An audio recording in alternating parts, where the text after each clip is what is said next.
뉴스 시작합니다. 저는 동정민입니다. 8월의 첫날이 밝았습니다. 일주일 뒤 7일부터 전 세계가 새로운 시대에 돌입합니다. 2000년대 이후 쭉 이어졌던 이 자유무역 시대가 사실상 종언을 고하고 새로운 트럼프발 보호주의 시대가 열립니다. 8월 7일부터 전 세계 95개국이 미국에 수출할 땐 10%에서 최대 41%까지 관세를 내야 합니다. FTA 정신, 국경을 자유롭게 넘나드는 자유무역이 모두에게 이익이라는 이 철학이 깨지는 상황. 우리나라도 생존 전략을 다시 짜야 할 것 같습니다. 미국으로 갑니다. 김성규 기자입니다. 도널드 트럼프 미국 대통령이 현지 시각 어제 대미 무역 흑자국 95개국에 새로운 상호 관세율을 부과하는 행정명령에 서명했습니다. 우리나라를 포함한 68개국과 유럽연합회원 27개국이 대상인데 새 행정명령은 현지 시각 7일 0시, 한국 시각으로 7일 낮 1시부터 발효됩니다. 백악관이 공개한 관세율 표를 보면 한국은 전날 미국과의 합의 내용대로 기존보다 10%포인트 낮아진 15%의 관세율이 적용됐습니다. 상호 무관세가 주요 내용인 한미 FTA가 공식 폐기된 것은 아니지만 서비스와 지적재산권 등 일부 분야를 제외하면 유명무실해져 사실상 한미 FTA 시대가 끝났다는 평가가 나옵니다. 이번 행정명령을 살펴보면 우리나라와 같은 상호 관세율 15%를 받은 나라는 개별 EU 국가를 합쳐 66개 나라로 나타났습니다. 관세율로 보면 영국 등이 10%로 가장 낮고 시리아가 41%로 가장 높습니다. 이번 행정명령에 포함되지 않은 나라들 대부분은 10% 기본 관세가 부과됩니다. 다만 10%인 브라질의 경우 기존 별도 행정명령으로 40%포인트가 추가되기 때문에 사실상 50%로 봐야 합니다. 또 개별 관세 협상 중인 중국, 멕시코, 캐나다는 이번 행정명령에서 빠졌습니다. CNN 등 외신들은 트럼프의 상호 관세 부과로 가트, WTO, FTA 등 수십 년간 이어진 자유무역 시대가 막을 내렸다고 평가했습니다. 채널A 뉴스 김성규입니다. 당장 우리 자동차 업계가 비상입니다. 안 내던 관세, 세금을 더 내야 하지만 당장 미국 소비자 가격은 올리지 않겠다고 합니다. 그만큼 부담을 더 안겠다는 거죠. 자, 자동차뿐 아니라 미국으로 수출되는 식품, 의류, 생활 소비재 기업들도 비상입니다. 배정현 기자입니다. 미국으로 수출되는 현대자동차의 중형 모델 차량입니다. 한미 FTA가 적용돼 무관세일 때는 22,000달러, 약 3,100만 원에 팔렸습니다. 하지만 앞으로 15%의 관세가 부과되면 약 465만 원의 비용이 추가로 발생하게 됩니다. 현대차는 일단 관세로 인한 가격 인상은 없다고 밝혔습니다. 현대차 관계자는 채널A에 가격 인상은 쉽지 않은 선택이라며 기술 개발이나 원가 절감을 시도해 추가 비용을 회사 내부에서 흡수하는 방안을 우선 고려하고 있다고 전했습니다. 이를 위해 현대차는 미국 생산 물량을 확대할 계획입니다. 현대차 그룹은 미국 내 완성차 공장 3곳에서 연간 100만 대 생산이 가능한데 이를 120만 대까지 늘리겠다는 겁니다.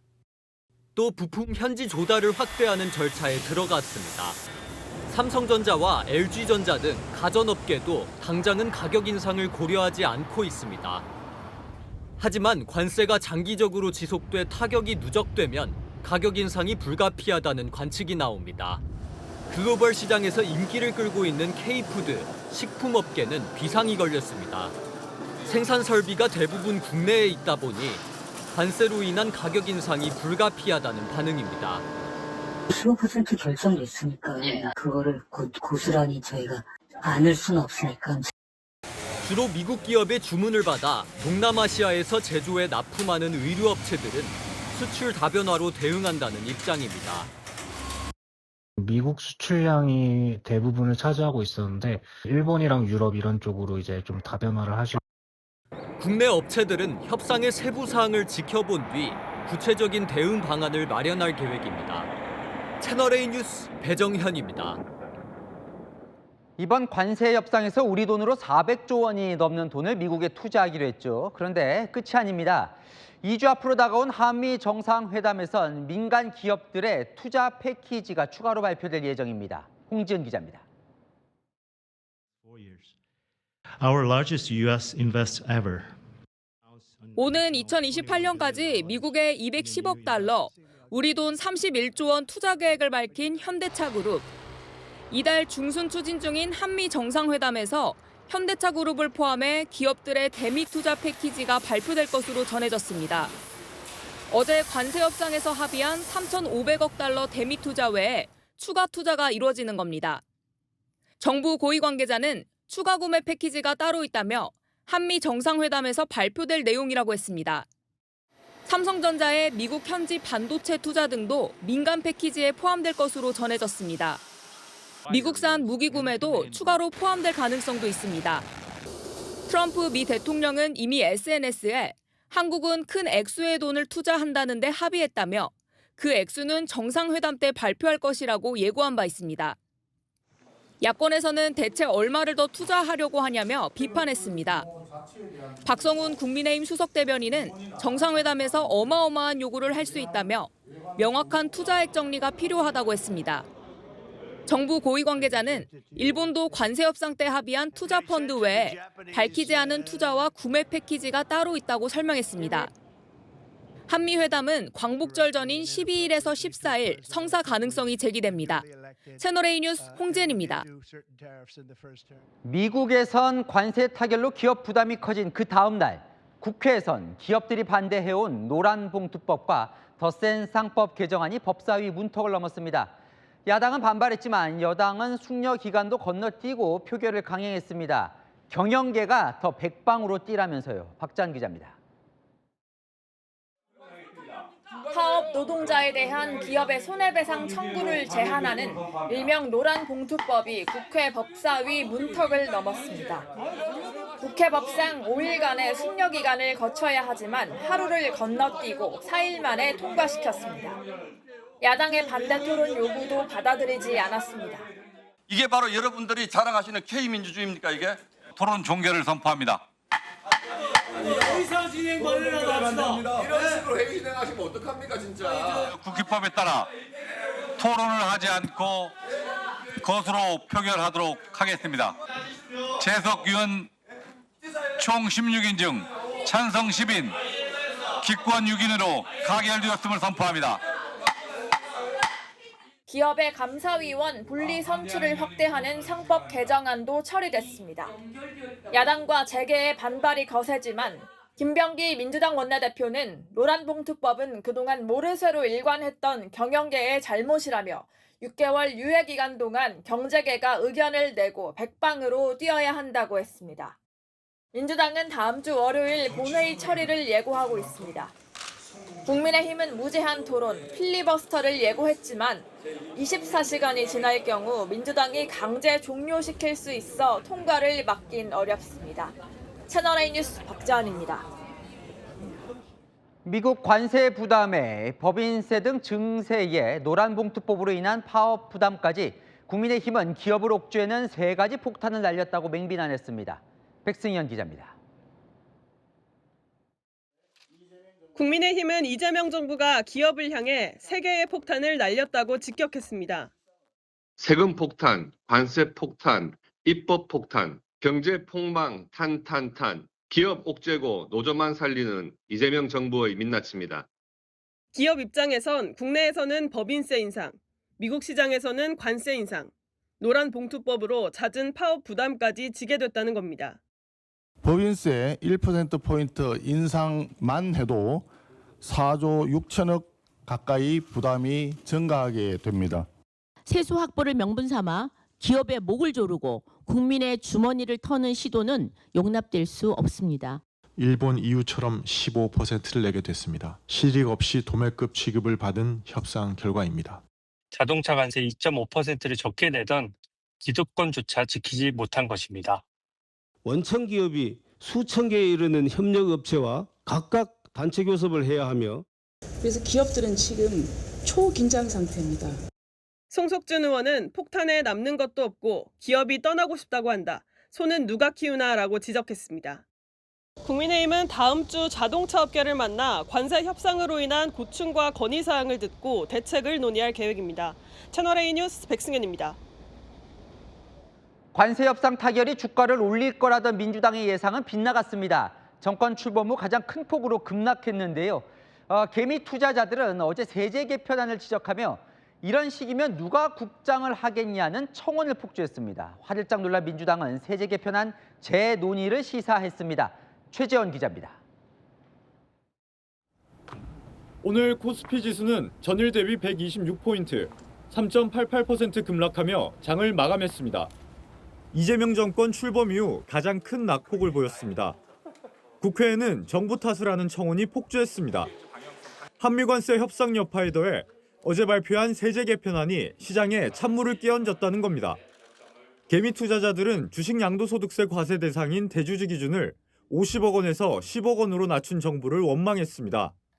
여당은 정상화라고 주장했지만 윤석열 정권에서 원래 10억이었던 것을 50억으로 상향했던 거라서 그 이전식으로 다시 정상화하는 것이다. 양도세 회피를 위해 연말에 매도 물량이 늘어나면 주식시장이 하락하게 되는데 어느 바보가 국내 주식시장을 하겠냐는 청원글에 오늘 하루 동안 4만 명이 동의했습니다. 대통령실은 세제 개편 때문이 아니라고 선을 그었지만 단순히 코스피 등락은 어떤 세제 개편에 대한 보도 이후에 이뤄졌다라고 하기는 좀 어려울 것 같습니다. 여당 내부에선 돌아서는 여론의 위기감이 감지됩니다. 김병기 원내대표는 세제 개편안에 따른 우려와 걱정의 목소리가 많다면서 대주주 기준의 상향 가능성을 살피겠다며 재논의 가능성을 내비쳤습니다. 채널A 뉴스 최재원입니다. 자, 그래도 최악은 넘긴 미국과의 관세 협상에서 돌파구가 되어준 건 가로 세로 1m 정도의 설명판이었습니다. 비밀 유지를 위해 호텔 식탁포로 싸서 옮기기도 했다는데요. 트럼프 미 대통령의 엄지척을 이끌어낸 뒷이야기가 공개됐습니다. 오은성 기자입니다. 한국 협상단이 흰천으로 감싼 1m 크기의 큼직한 패널을 들고 워싱턴 미 상무부 청사로 들어갑니다. 이번 협상의 결정적 카드였던 마스가 설명판입니다. 마스가란 미국 조선업을 다시 위대하게라는 뜻으로 한미 조선업 협력 프로젝트를 말합니다. 이 패널에는 한국과 미국 지도 위에 조선소 등 생산 거점이 표시됐습니다. 한국의 건조 능력과 인력 양성 등 마스가 프로젝트의 투자 계획이 직관적 그래프와 함께 포함됐습니다. 이 패널은 그림 한 장이 효과적이라는 김정관 산업부 장관의 아이디어입니다. 내용이 미리 유출될까 봐 호텔에서 흰색 식탁보를 빌려 패널을 감쌌습니다. 실무자들이 밤을 새 만들어간 이 패널을 협상장에서 공개하자 하워드 러트닉 미 상무부 장관은 그레이트 아이디어라는 감탄을 쏟아냈습니다. 트럼프 미 대통령 등 미국 측 인사들을 위한 마스가 모자도 준비했습니다. 트럼프 대통령이 썼던 빨간색 모자에 마가 글씨 대신 마스가를 새긴 겁니다. 우리의 준비성에 만족한 트럼프 대통령은 협상 타결 후 엄지손가락을 치켜 세운 단체 사진을 찍기도 했습니다. 협상을 마무리한 우리 대표단은 오늘 오후 귀국했습니다. 채널A 뉴스 오은선입니다. 네, 정치부 이남희 선임 기자와 좀 알아볼 게 있어요. 자, 어제 우리 정부가 결국은 486조 원 투자로 관세 협상 이끌어냈습니다. 그런데 더 큰 산이 남아있다고요? 청구서들이 좀 많아 보이는데요. 일단 관세 협상이 경제 위주였다면 2주 뒤 한미 정상회담에선 안보 분야 패키지들 기다리고 있습니다. 먼저 핵심 의제 중 하나는요. 국방비 인상이죠. 네, 트럼프 대통령이 지난 6월에 우리나라의 국방비 GDP의 5% 수준까지 올려라 이렇게 압박을 했습니다. 동맹국으로서 국방비 더 기여하란 건데요. 따져보니까 한국 올해 국방 예산 GDP 2.3% 수준 61조 원인데 미국 요구 그대로 수용하면요 127조 원이 됩니다. 66조 원이나 더 늘어나는 겁니다. 주한미군 방위비 분담금도 지금 올려달라고 하는 거죠? 그러니까요. 자, 대통령실 고위 관계자도 협상 대상이다, 협의 대상이다 이렇게 밝혔는데요. 트럼프 대통령 기억하실 겁니다. 지난달에 한국의 적정 방위비 분담금 규모 100억 달러다. 13조 원이라고 얘기를 했어요. 그러니까 우리가 내년에 낼 분담금 9배 수준입니다. 이거 다 내는 게 아니라 인상폭 최대한 낮추는 게 우리의 숙제입니다. 정상회담 때 미국산 무기를 구매하라는 요구도 올 거다 이런 얘기도 있던데요. 그러니까요. 사실 미일 관세 협상 때는요. 미국 정부가 이런 발표했거든요. 일본이 수십억 달러 미국산 방위 장비를 추가로 구입한다고요. 근데 이번 정상회담 때 바로 미국산 무기 구매 얘기가 협상 테이블에 올라갈 가능성이 큽니다. 뭐 플러스 알파를 계속 좀 살펴보고 있는데 네. 돈도 돈이지만 주한미군 무슨 역할 변경 얘기 나오면서 혹시 네. 주한미군 좀 축소하려는, 감축하려는 거 아니냐 이런 해석이 그러니까요. 나옵니다. 설명을 드릴게요. 우리 정부 고위 인사가 주한미군 역할과 성격 변화가 있을 수 있다고 이례적으로 처음 언급을 했습니다. 이 말은 곧 주한미군 재배치 또 방위비 분담금과도 연결이 되잖아요. 지금까지 주한미군 역할이 대북 억제 중심이었는데 중국 견제로 초점이 바뀐다면 주한미군 감축으로 이어질 수 있다 이런 우려도 나오는 겁니다. 지금 미국이 정상회담 때 우리에게 내밀 청구서를 계속 알아보고 있는데 네. 지금까지 안보 분야였다면 경제 쪽에 있어서 그 3,500억 달러 어제 한 거 말고 네. 기업들이 추가로 내야 될 수도 있다는 거죠? 이미 트럼프가 예고를 했습니다. 한국은 추가로 큰 액수의 돈 투자하기로 했다. 이제 이것이 바로 한미 정상회담 때 아마도 삼성전자나 현대차 등 개별 기업들이 투자 계획을 더 내놓을 수 있다. 이런 얘기인데요. 이번 관세 협상 때도 뭐 이재용, 정의선, 김동관 같은 그 재계 총수들 미국에 총 출동을 했었잖아요. 이미 뭐 현대차가 조지아주에 전기차 전용 공장 짓고 삼성도 미국 텍사스주에 반도체 공장 또 짓고 있는데 아마 더 투자금을 더 늘릴 것으로 보입니다. 이렇게 뭐 자꾸 내놓으라고 그러니까요. 한다면 우리도 뭔가 얻을 것도 있어야 될 거 아니에요. 그러니까 일단 어떻게 대응할지 살펴볼게요. 국방비 자꾸 인상하라고 하는데 우리의 전략은 이겁니다. 기존 국방비에 들어가지 않았던 뭐 조선이나 인공지능 같은 분야, 근데 국방 유관 분야인데 이런 걸 투자하면서 간접 안보 비용이다 이렇게 주장하면서 국방비를 인상시키겠다 하는 겁니다. 그리고 이제 방위비 분담금 증액 압박은요. 이미 이재명 대통령 공약이죠. 전시 작전권 환수를 어떤 지렛대로 협상 카드로 활용할 수 있을 겁니다.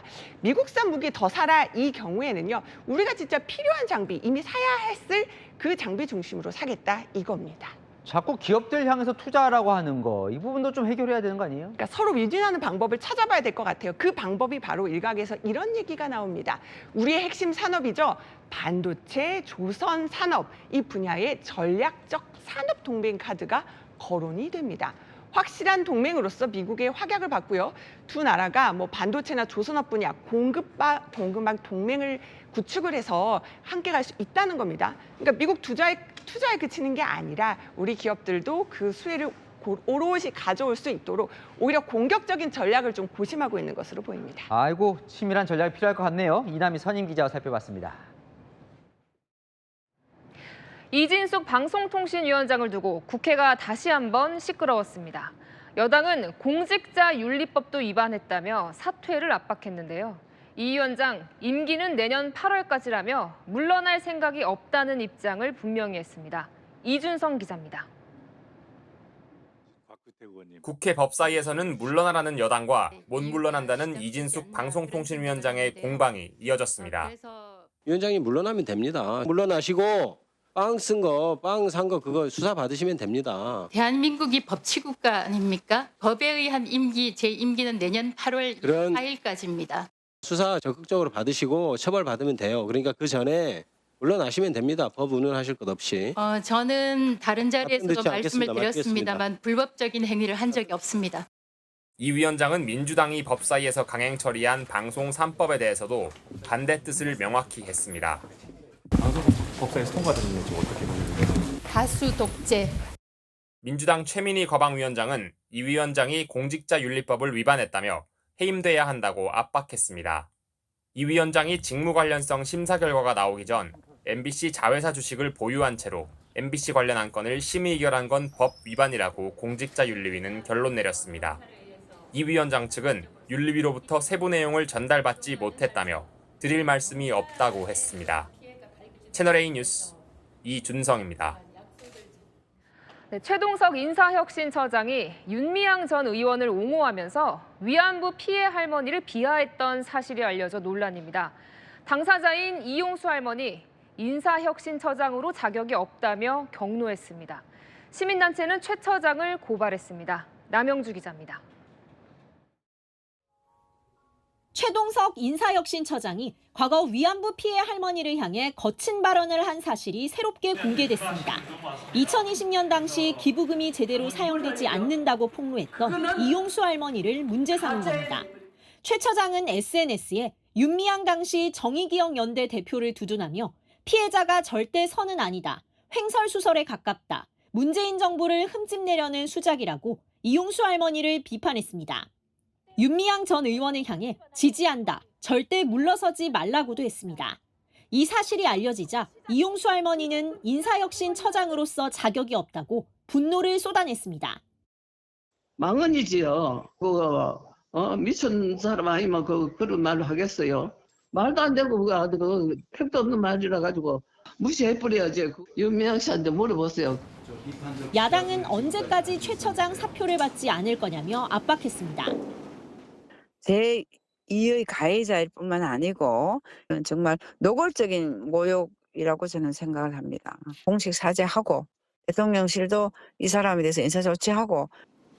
시민단체인 서민민생대책위는 이용수 할머니를 모욕했다는 이유로 최 처장을 고발했습니다.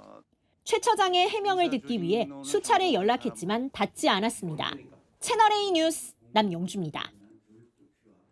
국민의힘 당권 레이스가 본격적으로 시작했습니다. 선거운동 첫날 자신의 강점, 트레이드마크를 살리기 위해 각각 달려간 곳은 서로 달랐습니다. 김민곤 기자입니다. 선거운동 첫날 김문수 후보가 달려간 곳은 박정희 전 대통령 생가였습니다. 대선 후보 시절에도 찾은 곳입니다. 몰려있는 지지층들과 악수를 나누고 내부에 대한 경례. 박정희 전 대통령을 치켜 세웠습니다. 부국 강병의 기적을 이룩하신 박정희 대통령의 새마을 정신, 하면 된다, 할 수 있다, 해보자, 이런 확실한 생각을 다지기 위해서 왔습니다. 보수 성지 TK에서 정통 보수층을 공략한 겁니다. 극우 프레임은 경계했습니다. 전환기식 유튜브 출연이나 이런 것도 생각이 없으세요? 현재는 없습니다. 안철수 후보가 선택한 곳은 계엄 이후 난동 사태가 벌어졌던 서울 서부지법이었습니다. 법원이 이렇게 습격당하리라고 상상도 못했던 일 아니겠습니까? 시위대가 난입해서 난동을 부리죠. 안 후보는 극단 세력과의 단절을 선언했는데 본인의 지지층인 중도층 공략 전략입니다. 장동혁 후보는 윤석열 전 대통령의 인권 침해를 걱정하며 강성 지지층 끌어안기에 나섰습니다. 인권은 보장돼야 되고 적법 절차는 보장돼야 된다고 생각합니다. 그거에 대해서 문제 제기하면 계엄에 동조하는 것이기 때문에 극우입니까? 주진우 후보는 김문수, 장동혁, 조경태 후보를 각각 비판하는 SNS 글을 올리며 존재감을 키웠습니다. 조경태 후보는 오늘 종일 TK 순회 일정을 소화하며 당원들을 만났습니다. 당권 주자 5명 중 다음 주 1차 컷오프로 1명이 탈락하고 4명이 첫 토론회를 갔습니다. 채널A 뉴스 김민곤입니다. 불가마 같은 더위 오늘도 잘 견뎌내셨습니까? 주말에도 폭염은 이어진다는데요. 일요일부터 비가 와서 다음 주 기온이 조금 떨어진다는데 이 습도가 높아서 이 체감 온도는 비슷할 거라고 합니다. 김재혁 기자입니다. 구름이 많아 햇빛이 따갑진 않지만 후덥지근한 공기가 무겁게 짓누릅니다. 오늘 서울 최고 기온은 35.1도, 경기 광주와 강원도 정선, 경남 밀양은 38도를 웃도는 불볕더위였습니다. 숨막히는 극한 폭염은 주말에도 이어집니다. 오늘 서울 최고 기온은 35도였는데 내일과 모레도 각각 35도, 34도로 불가마 더위가 계속됩니다. 그래도 일요일 이후엔 비 소식이 있습니다. 기상 레이더를 보면 일요일 오후부터 비구름이 한반도 중앙을 지납니다. 월요일부터 전국으로 확대되고 수요일까지 적지 않은 비가 내릴 것으로 보입니다. 비가 오면서 기온은 조금 누그러들어 월요일엔 31도까지 떨어집니다. 하지만 비가 그친 뒤에 기온은 오르기 시작해 다시 34도까지 뜁니다. 그러면서 더위 양상도 푹푹 찌는 찜통 더위로 바뀝니다. 일요일부터는 비가 시작되면서 기온은 일시적으로 떨어질 수 있으나 습도가 높아 더운 날씨는 지속되겠습니다. 공기 중에 수증기가 열기를 계속 머금고 있으면서 체감 온도는 폭염 기준을 웃도는 35도 안팎으로 지금과 비슷할 것으로 예측됩니다. 채널A 뉴스 김재혁입니다. 여러분들 7월 한 달 정말 고생하셨습니다. 기상 관측이 시작된 이래 100년 넘게 단 한 번도 없었던 폭염, 뜨거운 더위였습니다. 하지만 뜨거운 8월이 또 기다리고 있습니다. 권경문 기자입니다. 마치 거북이 등껍질처럼 저수지 바닥이 쩍쩍 갈라졌습니다. 연일 계속되는 불볕더위에 저수지 물이 증발해버린 겁니다. 폭염은 단단한 아스팔트마저 녹여버렸습니다. 물러진 아스팔트에 차량 무게가 더해지자 어른 신발 높이까지 솟아오른 겁니다. 더위의 역습은 주변 풍경마저 바꿔놨습니다. 해발 700m 고랭지 밭에서 기르던 배추도 더위를 먹고 썩어 문드러졌고, 서울에선 열대과일 바나나가 주렁주렁 열리는가 하면 제주에선 밭에 있던 미니 단호박이 햇볕에 삶아졌습니다. 역대급 폭염이 덮친 지난달, 서울은 기상관측 117년 역사상 가장 더웠던 7월로 기록됐습니다. 월 평균 기온 28.8도로 역대급 폭염을 기록한 1994년에 28.5도를 뛰어넘었습니다. 7월의 무더위는 8월의 첫날인 오늘도 이어졌습니다. 야외 작업자들 얼굴엔 쉴 새 없이 땀방울이 맺힙니다. 아주 올해가 아주 엄청나게 더워요. 티셔츠가 다 젖을 정도 이게. 어린이들은 물놀이장 밖으로 나올 생각이 없습니다. 8월 달도 계속 더울 것 같아가지고 물놀이가 안 닫았으면 좋겠어요. 8월에도 무더위와의 힘겨운 공조는 계속됩니다. 채널A 뉴스 권경문입니다. 푹푹 찌는 더위에 동물들도 힘들어하고 있습니다. 그래서 서울 대공원에 가봤는데요. 이 각자의 방식으로 더위를 이겨내는 동물들의 생존 전략, 광민경 기자가 카메라에 담아왔습니다. 실내 사육장을 나온 코끼리들이 향한 곳은 수영장 물속입니다. 물줄기를 맞으며 사탕수수를 먹으니 더위가 조금 가십니다. 강도가 높기 때문에 코끼리들의 활력을 조금이나마 높여주고자 준비해 보았습니다. 물속에서 나올 생각이 없어 보이던 하마는 블루베리와 당근, 토마토를 갈아 올린 과일 케이크와 수박을 보더니 곧장 밖으로 나옵니다. 날씨 더운데 뭐 수박 이런 걸 주니까 시원해서 동물들도 더위 날아가니까 기분 좋고. 호랑이도 생닭이 올라간 얼음 케이크를 선물 받았습니다. 연신 얼음에 얼굴을 갖다 대더니 그래도 더위를 식히기 힘들었는지 물속으로 뛰어듭니다. 더위에 지쳐 활동이 줄었던 점박이 물범들은 반짝이는 눈빛으로 메기들을 쫓아다니며 먹이 사냥에 나섰습니다. 사람도 지금 너무 더운 시간을 보내고 있는데 동물들도 또 이런 기회에 또 시원하게 놀 수 있는 또 시간이라 유익했던 것 같습니다. 연일 폭염이 계속되는 가운데 동물도 이색 여름나기에 한창입니다. 채널A 뉴스 박민경입니다. 여러분들 마트에서 장을 보실 때 이 순서로 장을 봐야 한다고 합니다. 과체가유거. 이게 뭔지, 왜 그래야 하는지 홍란 기자가 알려드립니다. 마트를 찾은 시민들, 장바구니에 담는 순간부터 재료가 상할까 순서를 신경 쓴다고 말합니다. 날씨가 너무 덥다 보니까 최대한 실온에 둬도 되는 식품을 구매하고 가기 직전에 냉동이나 그런 신선 제품을. 제일 먼저 사는 것은 저리 가서 라면 같은 거, 마지막에 사는 생선 같은 거는 상하지 않아요. 식중독균은 32도부터 43도 사이에 가장 빠르게 증식합니다. 낮밤을 가리지 않고 더위가 기승을 부리는 요즘 같은 때 가장 위험한 겁니다. 여름철 식중독 예방은 장 보는 순서에서부터 시작할 수 있습니다. 과체가요거, 이 말만 기억하시면 됩니다. 상온에 보관하는 제품을 제외하면 과일, 채소 등 농산물, 그다음 햄, 어묵 등 가공식품 순서로 구매하는 게 좋습니다. 상하기 쉬운 육류, 어패류는 제일 마지막 순서로 사는 게 좋습니다. 최근 5년간 7월부터 9월에 발생한 식중독 환자는 2,643명으로 전체 식중독 환자의 45%에 달합니다.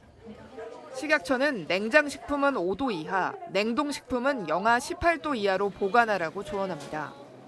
또 배달 음식을 남겼다 다시 먹을 때는 반드시 재가열한 뒤 먹어야 한다고 강조했습니다.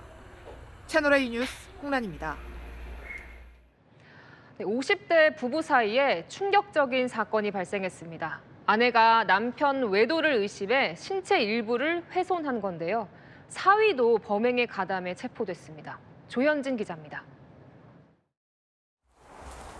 건물에 폴리스 라인이 쳐져 있습니다. 내부엔 깨진 소주병이 널브러져 있습니다. 이 카페에서 50대 남성이 흉기에 찔렸다는 신고가 접수된 건 새벽 1시쯤. 당시 피해자는 주인의 허락을 받고 비어있던 카페에서 혼자 살고 있었는데 별거 중이던 아내가 찾아와 흉기로 신체의 중요 부위를 절단한 겁니다. 흉기에 찔린 남편은 건물 밖으로 나와 국도변까지 내려갔는데요. 주변을 지나가는 차량에 도움을 요청했습니다. 병원에 옮겨진 남성은 생명엔 지장이 없는 상태입니다. 경찰은 살인미수 혐의로 아내를 주거지에서 긴급 체포했습니다. 그런데 아내뿐만이 아니었습니다. 당시 현장에 함께 있던 사위가 피해 남성을 결박한 사실도 드러난 겁니다. 경찰은 참고인으로 조사하던 30대 사위도 긴급 체포했습니다. 부인하던 사위는 자고 있던 장인을 결박한 게 맞다고 실토했습니다. 이제 혼자 힘들 수 있으니까 그래서 주공에서 일부 시민 받고 이제 또 공모한 걸로. 아내는 남편의 외도를 의심해 범행을 저질렀다고 진술한 것으로 알려집니다. 사위는 장모가 가자고 해 같이 간 것뿐이라고 주장한 것으로 파악됐습니다. 경찰은 추가 조사를 마치는 대로 두 사람에 대한 신병 처리 여부를 결정할 방침입니다. 채널A 뉴스 조현진입니다. 허위 신고는 단순 장난이 아니라 공공의 안전을 위협하는 범죄입니다. 술을 먹고 불이 났다고 전화를 한 사람부터 심지어 2,600차례나 허위 신고를 일삼은 사람도 있었습니다. 강경모 기자입니다. 소방차와 순찰차들이 도착합니다. 집에 불이 났다는 119 신고가 들어온 겁니다. 불났어요. 정확히 말씀해주셔야 돼요. 주소 알려주세요. 주소? 그런데 불과 연기가 보이질 않습니다. 만취한 50대 남성이 차량들을 향해 손짓할 뿐입니다. 불났다고 신고했잖아요. 했는데 내가 불이 많이 튀어가지고 내가 움직일 수가 없으니. 허위 신고하면 처벌받을 수도 있다고 경고하자 남성은 되레 역정을 내며 주먹을 휘두릅니다. 처벌한다고 그랬어. 네가 먼저 처벌하려고. 체포된 남성은 현재 재판을 받고 있습니다. 기회는 안 하니까 죄송해요. 투신 자살을 하려고 주사를 맞아가 죽을 계획이다. 했어요, 안 했어요? 했어요. 이 남성은 90차례 넘게 상습적으로 허위 신고를 일삼다 구속됐습니다. 경남 김해에선 2,600차례 넘게 112 허위 신고를 한 60대도 적발됐습니다. 500만 원 과태료 부과 등 처벌이 강화됐지만 허위 신고는 매년 4,000건 넘게 접수되고 있습니다.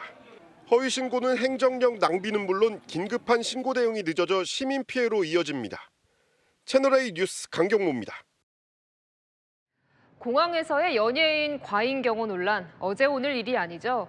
이번엔 아이돌 매니저가 팬을 때릴 듯 주먹으로 위협하는 모습이 포착됐습니다. 안전을 위해서라지만 선 넘는 대응엔 기준이 필요해 보입니다. 김민환 기자입니다.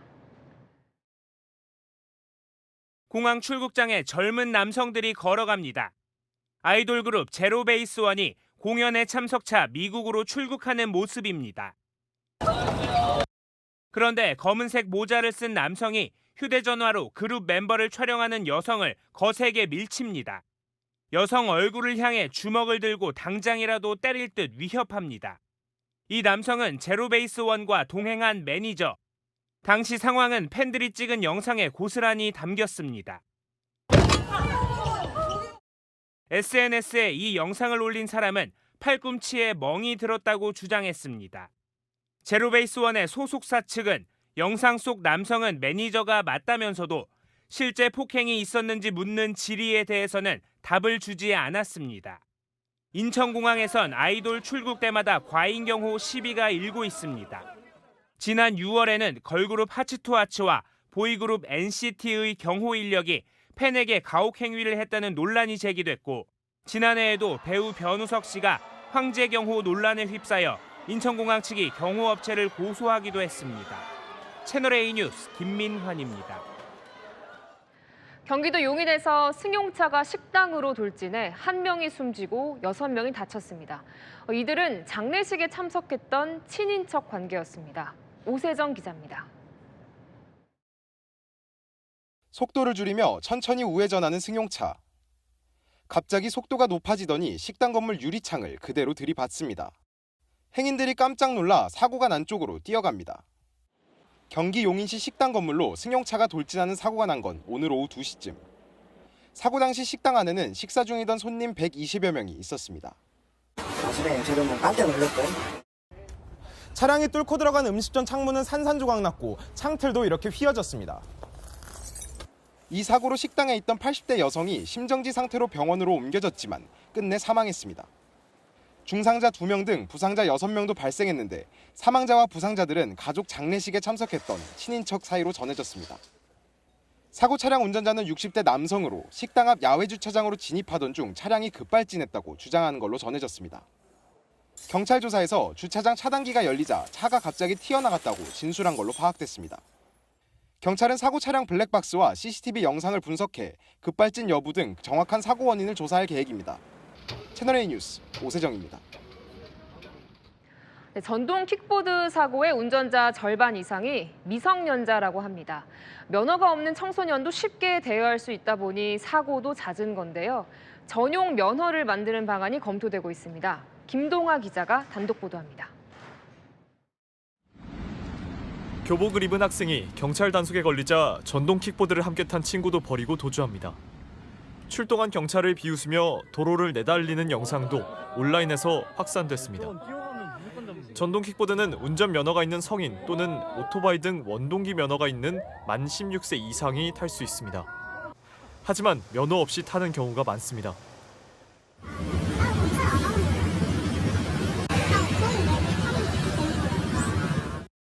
킥보드 대여를 위해서는 운전면허증 등록이 필요한데요. 이렇게 다음에 등록하기 버튼이 있어서 없어도 그만입니다. 정부가 킥보드 무면허 운행을 막기 위해 법 제정을 검토 중인 것으로 파악됐습니다. 면허 인증을 나중에 할 수 없도록 해 무면허 대여를 막고 최고 시속을 현재 25km에서 20km로 낮추는 안도 논의 중입니다. 또 원동기 면허와 별도로 킥보드 전용 면허 제도를 추가하는 방안도 검토하고 있습니다. 미성년자가 무면허로 킥보드를 타다 일으키는 사고를 줄이기 위해서입니다. 미성년자가 낸 사고 비율은 지난해 처음 전체 사고의 절반을 넘었습니다. 미성년자 무면허 운전 적발 건수도 4년 동안 8배 뛴 것으로 나타났습니다. 채널A 뉴스 김동아입니다. 그래도 똘똘한 한 채는 오른다. 강남 불패 학습 효과 탓일까요? 강남 3구에선 증여세를 내더라도 아파트를 팔 바엔 자녀에게 물려주겠다는 분위기라고 합니다. 장호림 기자가 취재했습니다. 서울 강남구의 고가 아파트 단지 인근에 위치한 한 공인중개업소입니다. 최근 들어 증여 관련 상담을 하는 손님들이 부쩍 늘었습니다. 건물이라든지 빌라, 아파트, 어제는 구석에도 미팅했는데 그러시더라고요. 송파구도 상황은 마찬가지입니다. 여기가 사실 몇 년 전에 대비해서 굉장한 부분을 띄웠잖아요. 그러니까 매매를 안 하시고 부담으로 증여를 하거나 이렇게 하시는 것 같아요. 올해 초 강남 3구의 부동산 증여 건수는 총 81건이었습니다. 하지만 반년 사이에 158건으로 2배 가까이 증가했는데요. 그 결과 전체 서울 부동산 증여의 4분의 1가량이 강남 3구가 차지했습니다. 강남 3구 집값은 앞으로 가격이 더 오를 것이란 기대감이 반영됐다는 분석이 나옵니다. 증여세를 부담하더라도 자녀에게 증여하는 것이 앞으로의 자산 가치를 지키는 데 더 낫다는 겁니다. 강남 3구와 같은 이런 핵심 지역 같은 경우에는 결국에는 오른다라는 학습 효과가 있거든요. 똘똘한 한 채 선호가 커지면서 서울 강남 3구의 집을 팔기보다는 비교적 덜 오른 시점에 증여하려는 현상이 당분간 이어질 전망입니다. 채널A 뉴스 장후림입니다. 네, 우리 정부 고위 당국자가 주한미군의 역할이 바뀔 수 있다는 의미심장한 발언을 내놨습니다. 우리의 안보와 직결될 수 있다 보니 처음 언급된 걸 두고 다양한 해석이 나오는데요. 이 발언이 어떤 의미인지 워싱턴 최주연 특파원이 알아봤습니다. 이재명 정부 고위 당국자가 북한의 위협 억제에 치중했던 주한미군 역할 변화 가능성을 처음으로 직접 언급했습니다. 이 관계자는 현지 시각 어제 미국 방문 중 기자들을 만나 주한미군의 역할과 성격 등이 여러 요인 때문에 변화가 있을 수 있다고 생각한다면서 국제정세나 기술 변화, 그리고 중국의 전략적 역할이 커지는 것에 대응하는 것도 있다고 밝혔습니다. 이재명 정부 출범 후 처음 열린 한미 외교장관 회담에서도 주한미군 역할을 대만 해협 유사시 등으로 넓히려는 동맹의 현대화가 논의됐고, 하루 전 한미 국방장관 통화에서도 현대화가 언급되는 등 잇따라 변화 기류가 감지되고 있습니다. 미국은 트럼프 2기 출범 이후 주한미군 역할 재조정 가능성, 이른바 전략적 유연성을 주장해왔습니다. America can't be everywhere all the time, nor should we be. It was also prudent that we review that force posture in real time alongside our allies and partners to make sure it's right size. So. 월스트리트 저널 등 미국 언론들은 주한미군 일부가 중국 견제를 위해 괌 등으로 옮길 수 있다는 관측을 내놨습니다. 또 주한미군 지상군 핵심 전력인 스트라이커 여단 등의 감축 가능성도 제기됩니다. 한 외교 소식통은 주한미군 역할 문제가 2주 뒤 열리는 한미 정상회담 의제로 오를 가능성이 있다고 내다봤습니다. 워싱턴에서 채널A 뉴스 최주현입니다. 네, 중국이 건군 기념일을 맞아 최신 전략 무기가 대거 등장하는 다큐멘터리를 공개했습니다. 미국을 겨냥한 국방력 과시란 해석이 나옵니다. 베이징에서 이윤상 특파원이 보도합니다. 바다 한가운데 있던 잠수함 한 대가 바닷속으로 들어갑니다. 중국의 최신 핵 추진 탄도미사일 잠수함입니다. 조종실에선 극저음속 항해를 위해 분주히 움직입니다.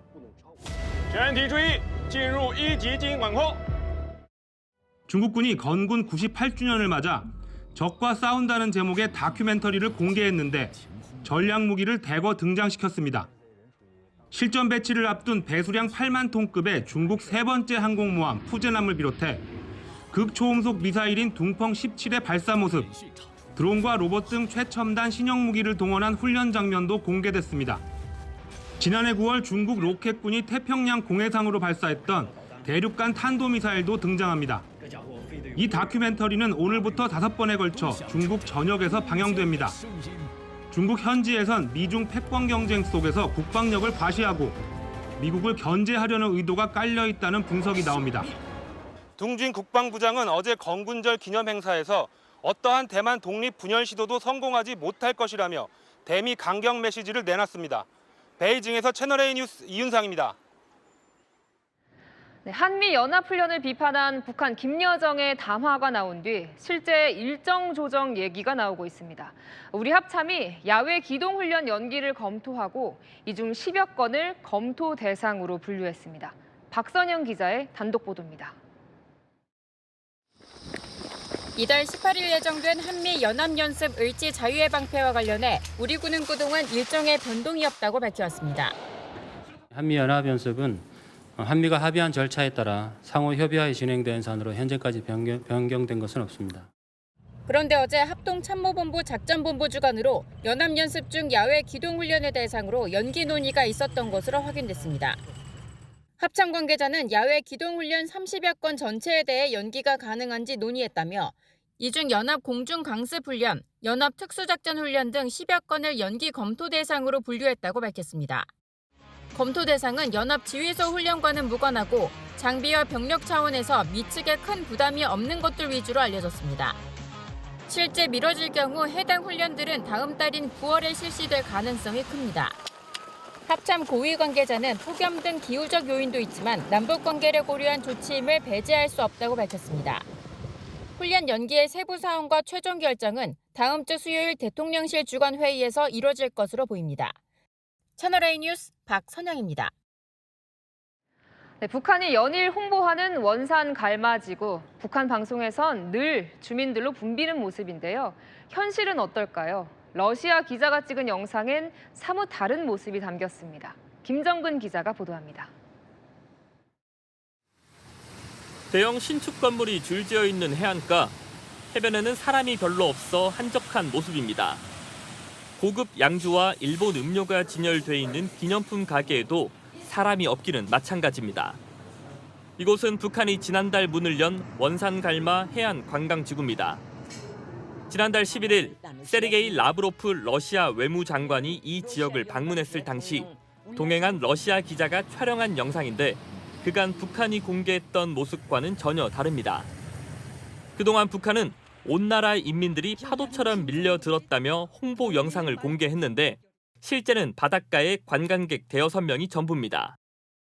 비치 발리볼을 즐기는 관광객도 찾아볼 수 없고 해안가 파라솔 아래도 텅 비어 있습니다. 김정은의 치적을 선전하는 가장 중요한 장소였기 때문에 그런 연출된 이미지가 필요했을. 러시아 매체 RBC는 당시 러시아 관광객 13명도 이곳을 찾았는데 평양 원산 간 비행편이 갑자기 취소돼 기차를 이용해야 했고 기존 호텔 예약도 취소돼 차액을 보상받는 등 불편을 겪어야 했다고 보도했습니다.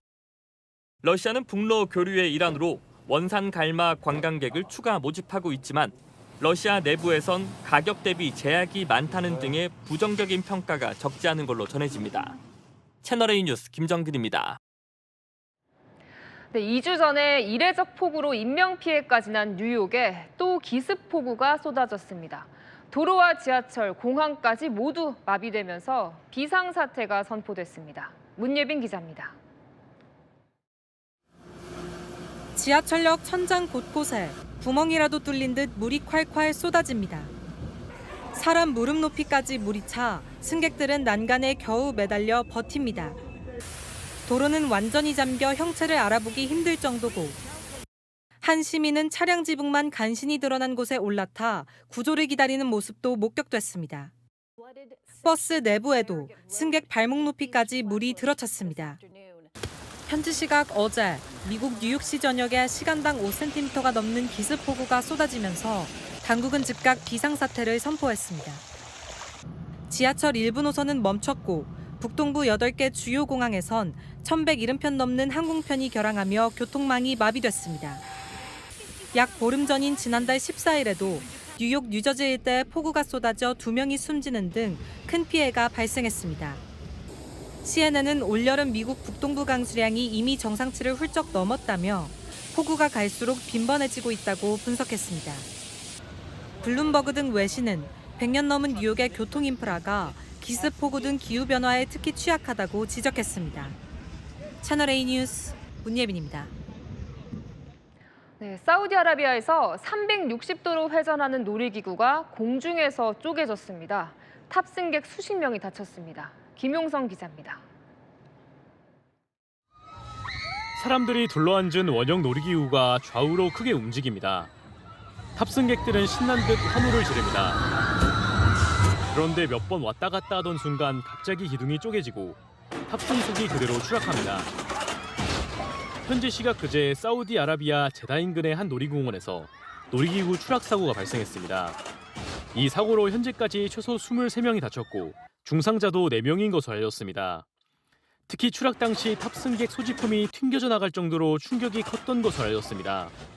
현지 당국은 정확한 사고 원인을 조사 중입니다. 헬스장에서 운동을 하고 있는 사람들 위로 갑자기 천장이 무너집니다.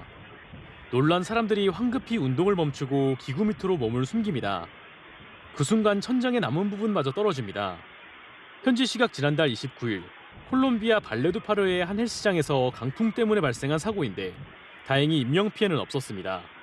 이날 콜롬비아 수도 인근에는 강한 비바람이 불어 주택의 지붕이 날아가는가 하면 10대 여학생이 넘어진 나무에 다치는 등 피해가 속출했습니다. 채널A 뉴스 김용성입니다.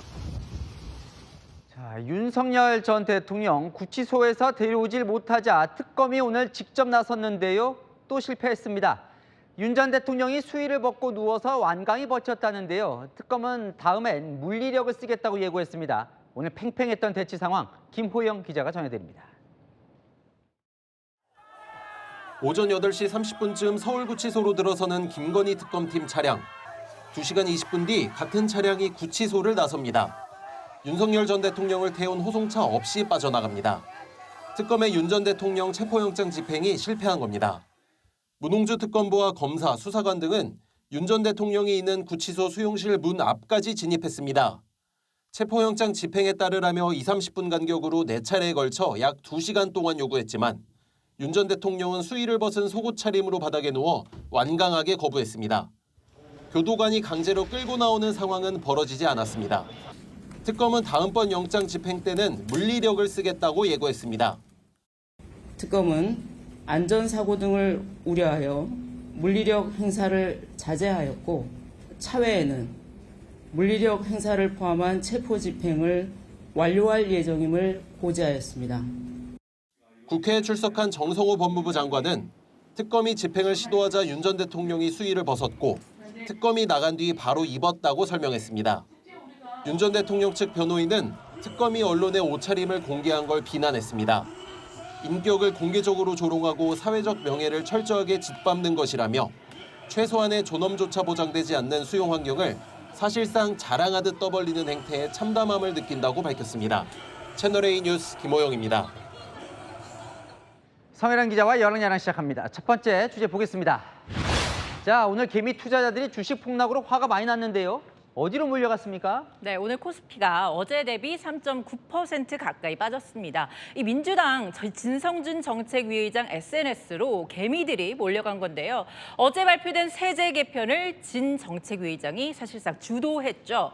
이 진 의장 블로그에는 코스피 5천 같은 소리 하네, 또는 덕분에 민주당을 탈당했다거나 이 선무당이 사람 잡는다더니 주식도 안 해본 자가 정책을 내냐는 비판 댓글이 수두룩했습니다. 그러니까요. 저 말 중에 주식을 안 해봤다, 이 얘기가 더 개미를 지금 화나게 한 것 같아요. 네, 과거에 그런 인터뷰를 한 적이 있었죠. 그 인터뷰가 다시 소환되고 있습니다.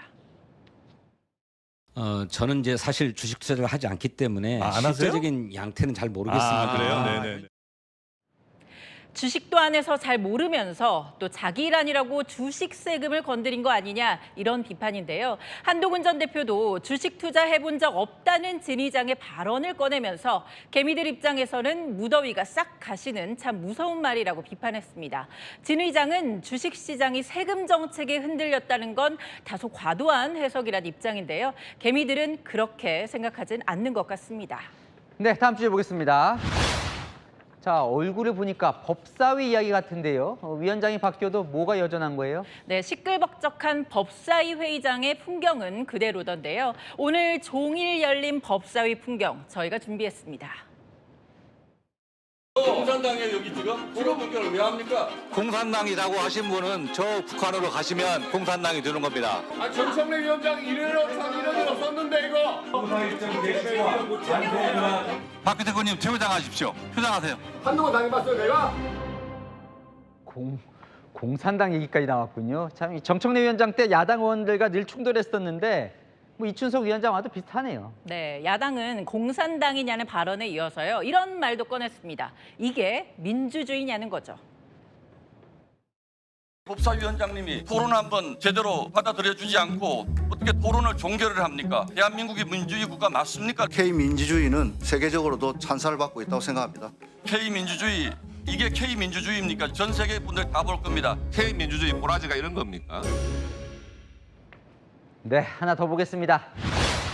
송원석 국민의힘 비대위원장 고심에 빠져 있네요. 뭐가 없다는 거예요? 네, 윤석열 전 대통령이 없다고 했습니다. 우리 당에 없다, 이미 떠난 존재라고 다시 한번 강조했습니다.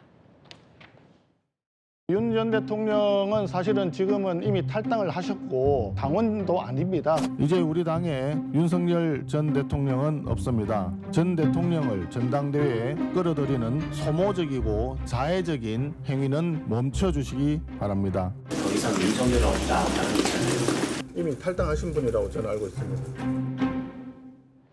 그러니까 저도 기억이 나요. 계속 들어온 말인데 왜 계속하는 거예요? 네, 이 윤석열 전 대통령 당에서 아무리 없다고 해도 이 다가올 전당대회 앞두고 계속해서 이름이 나오기 때문이죠. 그럴 수밖에 없는 이유가 있습니다. 이 계엄 두고 과천 상륙 작전 언급한 김민수 전 대변인, 또 윤 전 대통령 지키자는 김태우 전 강서구청장이 최고위원 후보로 나섰고요. 뭘 더 절연하냐는 장동혁 의원도 이 당대표에 도전했죠. 지도부는 윤 전 대통령 없다고 하지만 후보들은 윤 전 대통령 언급을 이어가는 상황, 절연이 안 됐다는 의심은 줄지 않는 것 같습니다. 네, 지금까지 여랑야랑이었습니다.